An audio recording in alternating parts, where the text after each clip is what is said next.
টকা যেটো আছে আপোনালোকৰ 8,000 টকা লাভ কৰিব অহা জানুৱাৰী মাহত 3,000 টকা পাব। তো অৰুণোদয় মহিলাসকলৰ বাবে ৰাজ্যত 36 লাখ মহিলাৰ বাবে আহি পৰিছে নতুন বছৰত কেইবাটাও ভাল খবৰ দিবলৈ বিচাৰিছো।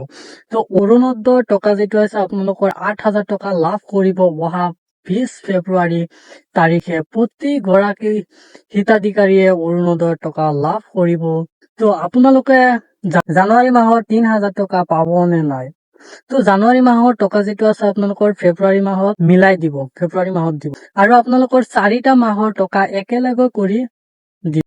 তো জানুৱাৰী মাহৰ 1250 টকা, ফেব্ৰুৱাৰী মাহৰ 1250 টকা, মাৰ্চৰ 1250 টকা, এপ্ৰিলৰ 1250 টকা, 4টা মাহৰ টকা একেলগে কৰি দিব। কাৰণ মাৰ্চৰ পৰা আপোনালোকৰ মাৰ্চ এপ্ৰিলত ইলেকশ্যন হ'ব পাৰে, সেইকাৰণে আগতীয়াকৈ আপোনালোকৰ 2 মাহৰ টকা দি আছে, 4 মাহ একেলগে কৰি 5,000 টকা আপোনালোকৰ অৰুণোদয় টকা যেটো আছে 4 কিস্তি একেলগে কৰি 5,000 টকা মিলাই দিব আপোনালোক। আৰু হিমন্ত বিশ্ব শৰ্মাই কৈছিল যে নতুন বছৰত জানুৱাৰী মাহত এটা উপহাৰ দিব। সেই উপহাৰটো কি সেইটো কৈ দি আছো। তো তাৰ আগত আপোনালোকৰ উপহাৰটো কিমান দিব? ফেব্ৰুৱাৰী মাহৰ 20 তাৰিখে আপোনালোকৰ এই টকাটো দিব, মানে উপহাৰ আৰু অৰুণোদয় টকাটো মিলাই।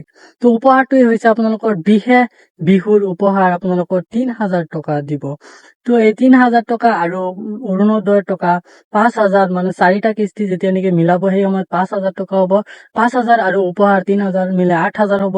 তো আপোনালোকৰ 20 ফেব্ৰুৱাৰী তাৰিখে আপোনালোকৰ 8,000 টকা দি দিব।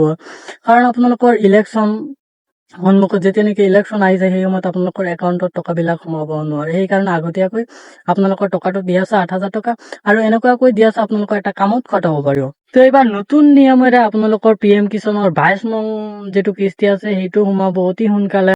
আৰু আপোনালোকে যদি চৰকাৰী ঘৰৰ বিষয়ে যদি আপোনালোকে ভিডিঅ' চাই, ভিডিঅ'ৰ এটা ভিডিঅ' ওলাই যাব, এইটো চাব পাৰে। তো আজি ভিডিঅ'টো এখানে আছিল, কেনেকুৱা লাগিছে কমেণ্ট কৰিব। ভিডিঅ'টো ভাল লাগিলে এটা লাইক কৰিব, চেনেলটোক ছাবস্ক্ৰাইব কৰিব।